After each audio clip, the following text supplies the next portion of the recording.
Hi, Kathryn here with Circle Art Designs. Well, as promised, here is on my work table the Jesse James Aqua Mix Project 1A, Gilded Waters. This is the completion of the jewelry set. We did the bracelet in Project 1, and we will be doing the necklace and matching earrings in Project 2.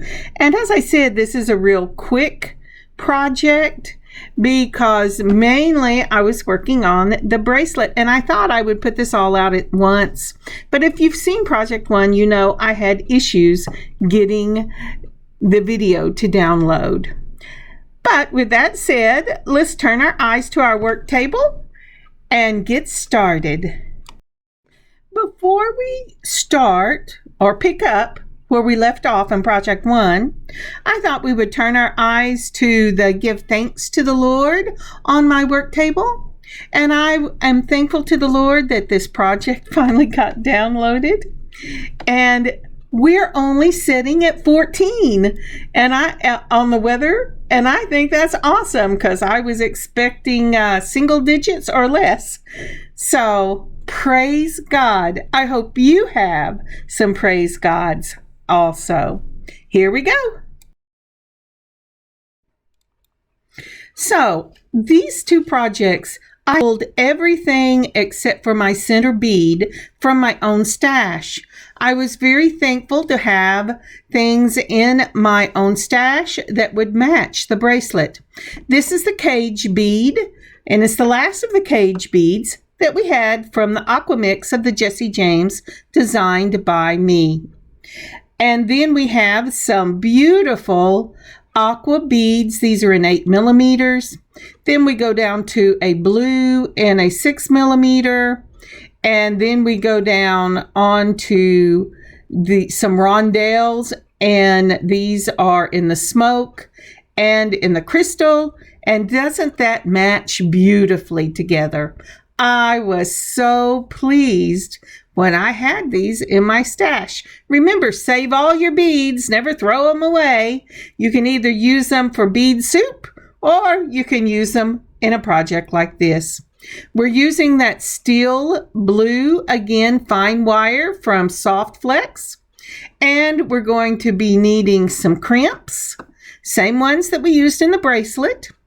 And I have cut for this necklace, I wanted 21 inches, so I have cut a little more than 23, so I have plenty of tail to go through the wire guards.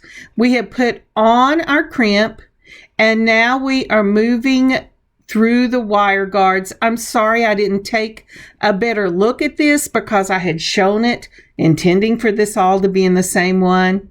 But remember, it is that U shape, and you put the wire through one side, go around the top of the U, and put the wire back in the bottom side.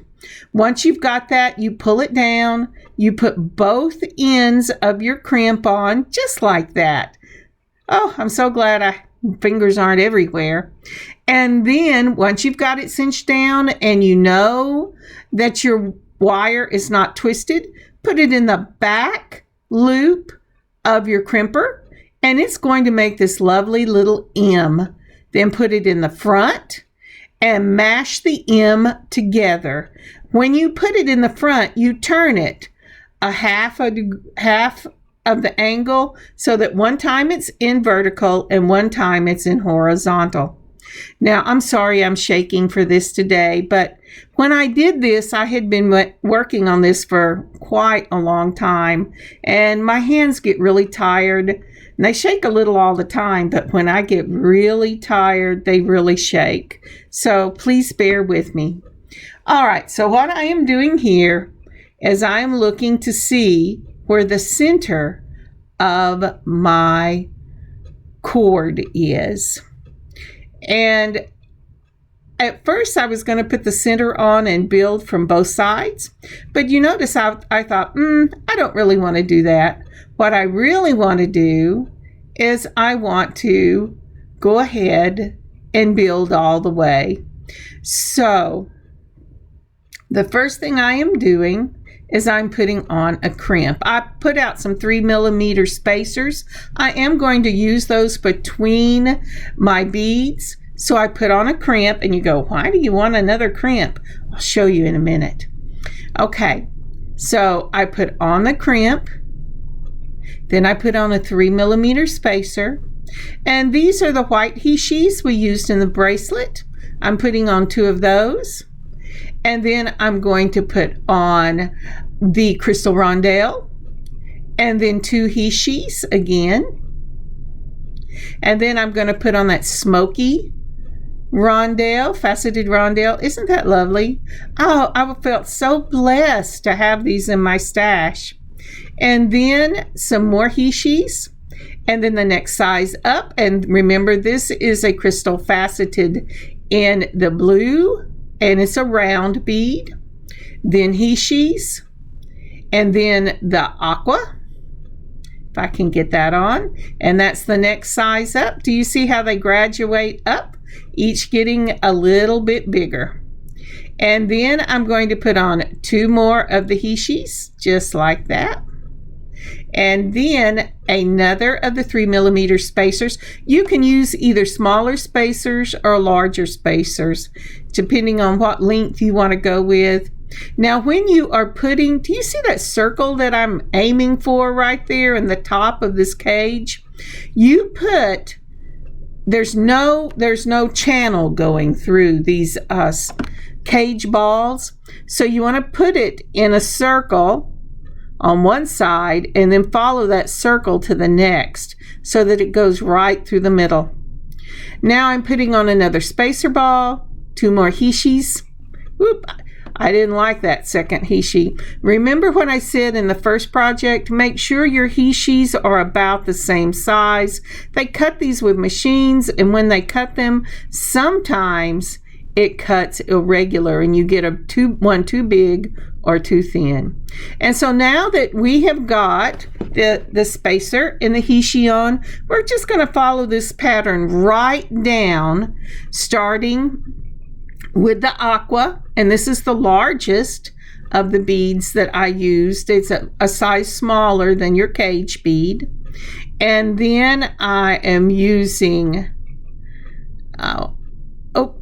I must have dropped the aqua because there it is. Okay, the aqua. I was talking, not paying attention.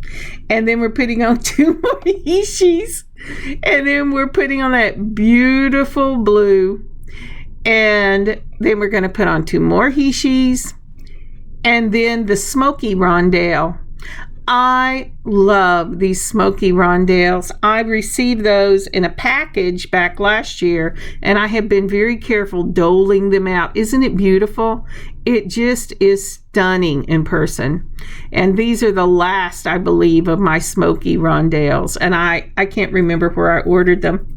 So they are a real blessing to have them for this one. Again, we're putting on 2 hishis. And then we're going to end it with that crystal rondelle, faceted crystal rondelle, and then 2 more hishis.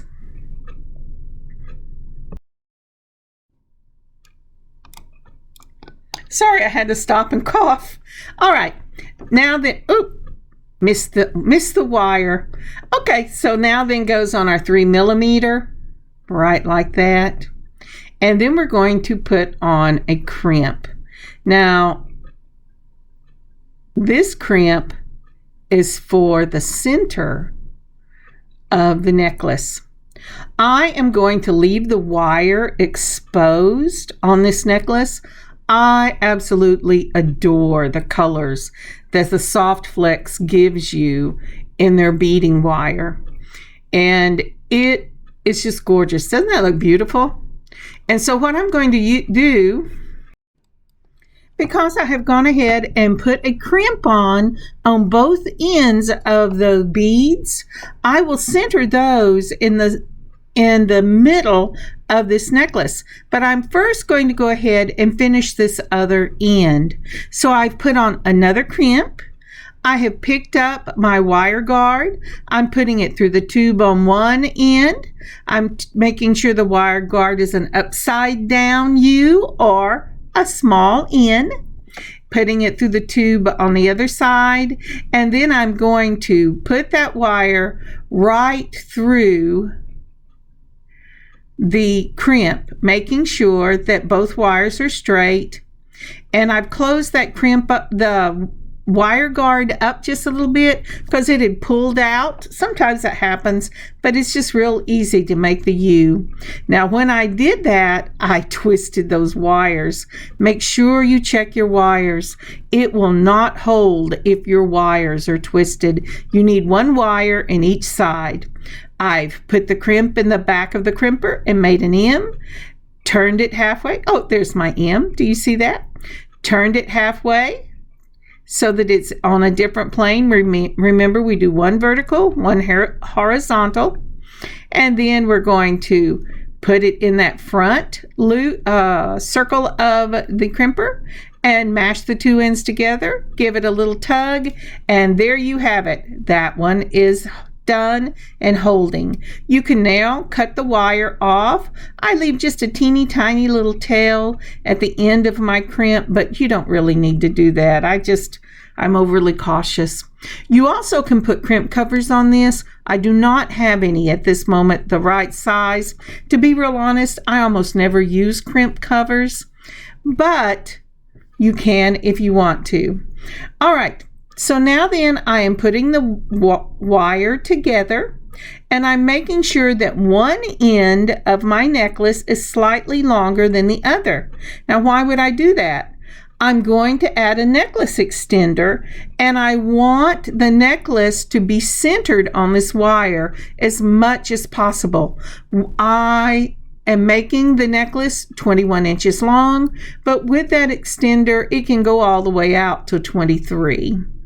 All right, it looks like I've got it where I want it. I'm going to take my crimper and I'm going to put that crimp in the back, making sure it's tight but not too tight. That's why I have this in a bend, is because I want to make sure that the necklace will bend when it's being worn as opposed to stiff and sticking out. I don't like that look. Some people do, but I don't. Okay, I've put it in the back, the crimper. I've mashed it down. Now I'm bringing it to the front just like we did at the end, and I am making sure that that crimp is going to mash around itself, closing the M. Now the reason I am crimping it as opposed to using the chain nose pliers and just mashing it straight is I'm using these bead-along crimps, and they're really nice and heavy duty. I like the look of the crimper as opposed to the look of the straight, but I do the straight a lot because I have some crimps that I got off of Amazon, and if you use those with a single wire and you mash it one direction and then you turn it and mash it the other direction, it just pops right back open. So I do use my straight nose pliers to do that when I do my illusion necklaces. But again, I put it in the back. I've crimped it and made the M. I turned it, which is right here. I'm putting it in that front, and I'm going to close that M up on itself, and it makes this lovely little ball. And that necklace is secure in the center of your beautiful beading wire. Isn't that steel blue lovely? I just love it. So we only have one more step, and that will be putting on our extender and our lobster claw clasp. So for the extender, I'm going to use a jump ring. The jump rings that I got with my extenders and lobster claw clasp, it was a set. They're already pre-opened, so you're going to go ahead and just slip that jump ring on if it's pre-opened. If not, hold it between chain nose, twist one side, and it will open for you. And then do the same thing to twist it back. Now, there is a trick to these pre-opened jump rings. Sometimes when they're opened, they kind of warp a little bit, and they will sit underneath each other, and they look like they're closed when they're not. So you have to be careful of that. In fact, when I do the earrings, I believe it's the earrings, I have that problem, and I'll call it to your attention when I do. But now I've closed that up. I'm making sure it's closed. I'm going to open my lobster claw. Oh, and the other thing is, when you're using lobster claws that you bought in bulk, it's a good idea to always make sure that the lobster claw will open before you put it on your necklace or your bracelet. I have gotten bulk orders before that a third of them did not open. And there you have it. That necklace is closed. And if you're wondering why my camera has to sit to the side, look at my space that I have to work with. Yeah, it doesn't have a place where it can go overhead, only to the side. Now, doesn't that match that necklace lovely? I am so blessed that I had those beads in my stash.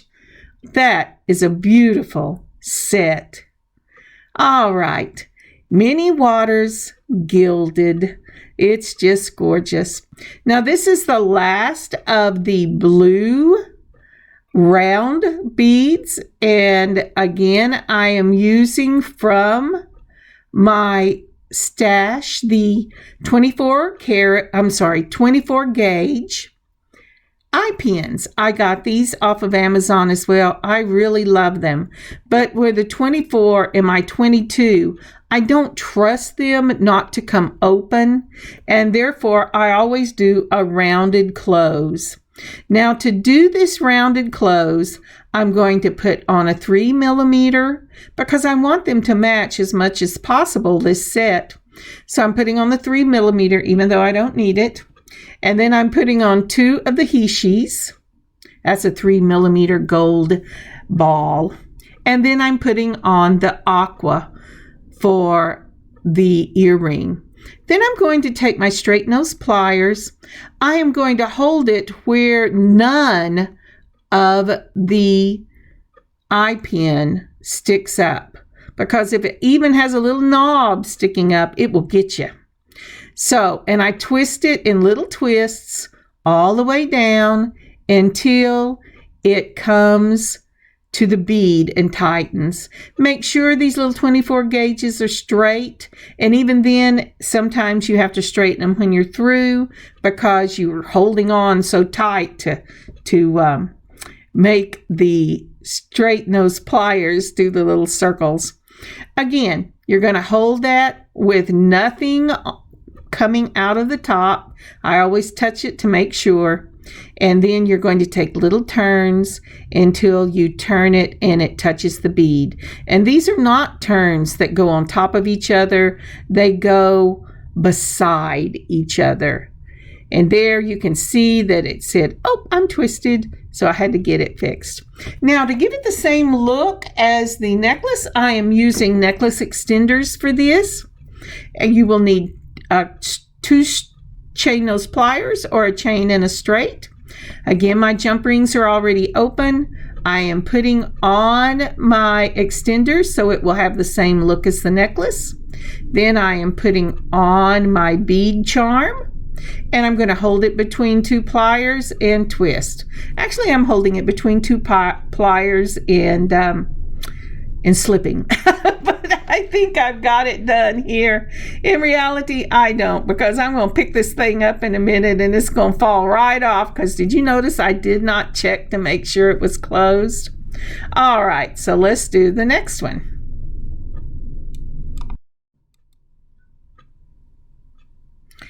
All righty. So we're going to pick up our jump ring that's already open, and we're going to hold it with one of our chain nose pliers. Oh, I didn't like that one. It felt funny. I went, nope, not doing that one. And then we're going to put on our charm, and it slips right on. And then our necklace extender, so it will match the necklace. And then we're going to close it up between 2. And now I have gotten overconfident. And if you moved it back a couple of frames, you will notice that this one kind of goes under And yeah, that was my mistake because I did not check it and see. When these come open, already pre-opened, sometimes they do just slightly go under the other side, and when that happens, it leaves a small gap. The best thing to do is when you close these is to run your finger over the top and make sure that both edges touch. And I didn't do that because, okay, to be truthful, I had been working a long time by this point, and I just wanted to get the jump ring on, but I did it then. I touched it to make sure it was closed. I felt that it wasn't, and you can see in that overhead right there that it looked closed, but it wasn't. And so I'll do it again on both sides and make sure that's closed. Because, you know, if you're making jewelry, whether you're selling it, giving away, or donating it, nobody wants to take something out of a package and have it fall apart. That's just sad, isn't it? Okay, so at this point you can leave them just like this. Use a jump ring at the top and put your lever backs on and have long dangles. You could also open one of those up and use half on one earring and half on the other for those extenders. But I chose to do it this way because I like the added chain. So what I'm doing is I'm putting on my lever back, and then I'm going to count up. This has 10 in it, so I'm counting up 4 because I want the chain to be slightly longer than the charm. And then I put it right there, and that gives me the look of chain and a dangle on chain. And I really, really like the elegance of that look. Then I'm closing this up, touching it. Yep, it's closed. Because so when I touched it, what happened was this one was one that had gone under. So this time I put it in and I raised it up so it would close properly. And there that is. Now we're going to do the same thing on the other side. Now when you're doing these, make sure that your lever back goes one direction on one side and one direction on the other. And the reason you want to do that is so that if your chains are hanging to the outside on one side or to the back, depending on how it sits on your ear, you're going to want to make the lever back front on one side and then the chain hang on the lever back front on the other side. That way if it's on the outside, it's on the outside on the left, on the outside on the right. If it is the chain in the back and the charm in the front, then as long as your lever backs are facing each other, then that thing will sit on the back on both ears. So it's kind of an important step. Nobody ever talks about it. Most people, or at least I have never heard anybody talk about it. But after many great mistakes, I have discovered that it is important to direction your lever backs or your fish hooks, or even if you're putting it on a stud, it really makes a difference as to how those chains are hanging. And I am leaving you with some pictures. I want to thank you for joining me on this beading adventure today. I've had such a wonderful time making this set of jewelry. I think it is gorgeous. I will probably put it up as necklace and earrings and then as the bracelet separate, but they make a beautiful piece and they're beautiful together. Again, thank you. I hope you have a wonderful beading adventure of your own. Oh, and there's a picture of my daughter and myself. I'm the older one. I forgot I put this up there. Y'all have a great rest of your day. Kathryn from circleartdesigns.square.site.